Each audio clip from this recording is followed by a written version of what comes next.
जफर सुल्तान अपनी हाईटेक पनडुब्बी black shadow में बैठा था, जो समुद्र की गहराइयों में अदृश्य होने की तकनीक से लैस थी। वह जानता था कि भारतीय नौसेना उसे खोजने की कोशिश कर रही होगी, लेकिन उसे पूरा यकीन था कि उसकी पनडुब्बी इतनी आसानी से पकड़ी नहीं जा सकती। हमें श्रीलंका पहुंचना ही होगा, जफर ने अपने साथियों से कहा। बस कुछ ही घंटों में हम भारतीय सीमा से बाहर होंगे। लेकिन उसे यह नहीं पता था कि इस बार उसका पीछा कोई आम इंसान नहीं, बल्कि समुद्र का नया अधिपति कर रहा था। रुद्र का महासमर। आईएनएस विक्रांत पर खड़े महादेव राणा और संध्या तिवारी को जफर की लोकेशन का कुछ भी अंदाजा नहीं था। महादेव राणा, उसकी पनडुब्बी इतनी उन्नत है कि हमारे रेडार भी उसे पकड़ नहीं पा रहे। संध्या, हमें रुद्र पर भरोसा करना होगा, केवल वही उसे रोक सकता है। रुद्र ने अपनी आंखें बंद की और अपने रुद्राक्ष को स्पर्श किया।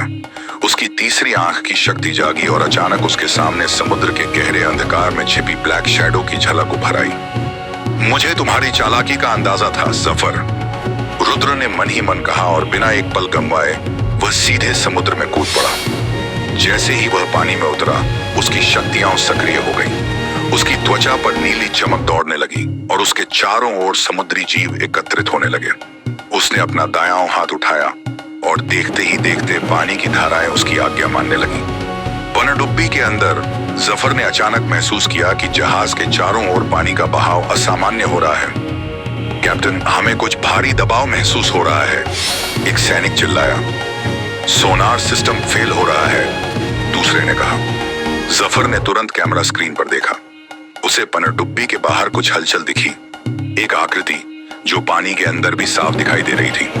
और तभी एक जोरदार झटका, पूरी पनडुब्बी बुरी तरह हिल गई। ऐसा लग रहा था जैसे किसी दैवीय शक्ति ने उसे जकड़ लिया हो। यह क्या हो रहा है? जफर घबराया। रुद्र ने अपनी समुद्र शक्ति से पानी के बहाव को इतना तेज कर दिया कि पनडुब्बी आगे नहीं बढ़ पा रही थी। अब तुम्हारा खेल खत्म जफर, रुद्र की गूंजती हुई आवाज समुद्र की गहराइयों में सुनाई दी। पनडुब्बी को रोकने के बाद रुद्र ने अपनी अंतिम चाल चली।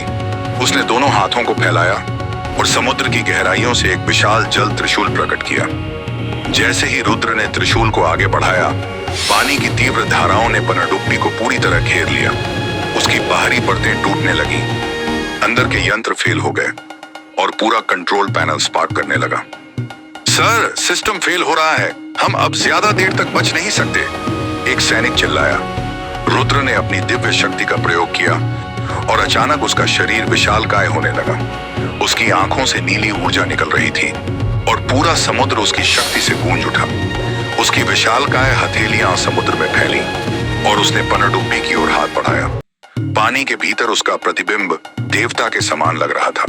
रुद्र ने अपने विशाल हाथों को समुद्र के भीतर बढ़ाया और देखते ही देखते पनडुब्बी को अपने मजबूत हाथों में पकड़ लिया।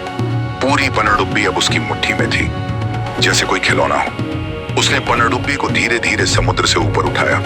पानी की धाराएं उसके इर्द गिर्द चक्कर काट रही थीं। आसमान में बिजली कड़कने लगी, जैसे स्वयं देवताओं की शक्ति रुद्र के अंदर समाहित हो गई हो। महादेव राणा की टीम की एंट्री। उसी समय भारतीय नौसेना की टीम वहां पहुंच गई। हेलीकॉप्टर से कमांडर महादेव राणा और संध्या तिवारी यह दृश्य देख रहे थे। यह संभव नहीं, महादेव राणा ने अपने सैनिकों की ओर देखा। संध्या तिवारी ने दूरबीन से देखा और धीरे से कहा, यह रुद्र है, हमारी आखिरी उम्मीद। हेलीकॉप्टर से सर्च लाइट चालू की गई और पूरी पनडुब्बी, जो अब रुद्र के हाथों में थी, स्पष्ट दिखाई देने लगी। भारतीय नौसेना के जवान हेलीकॉप्टर से उतरने की तैयारी करने लगे। अंतिम निर्णय।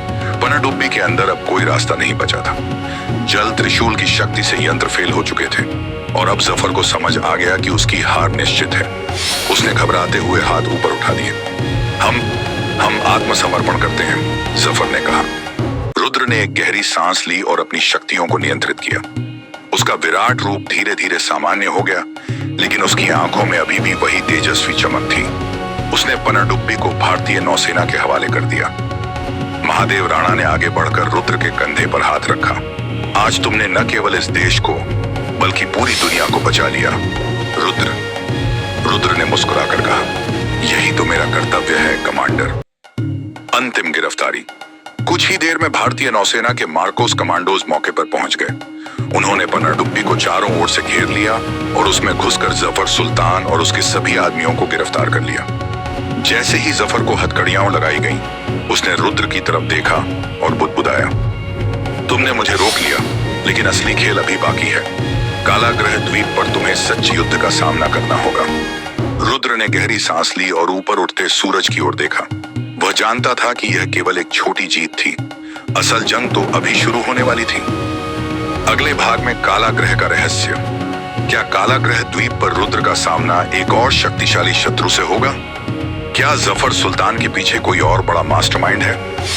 क्या रुद्र अपनी शक्तियों का पूरा उपयोग कर पाएगा? जाने के लिए पढ़ें अगला भाग।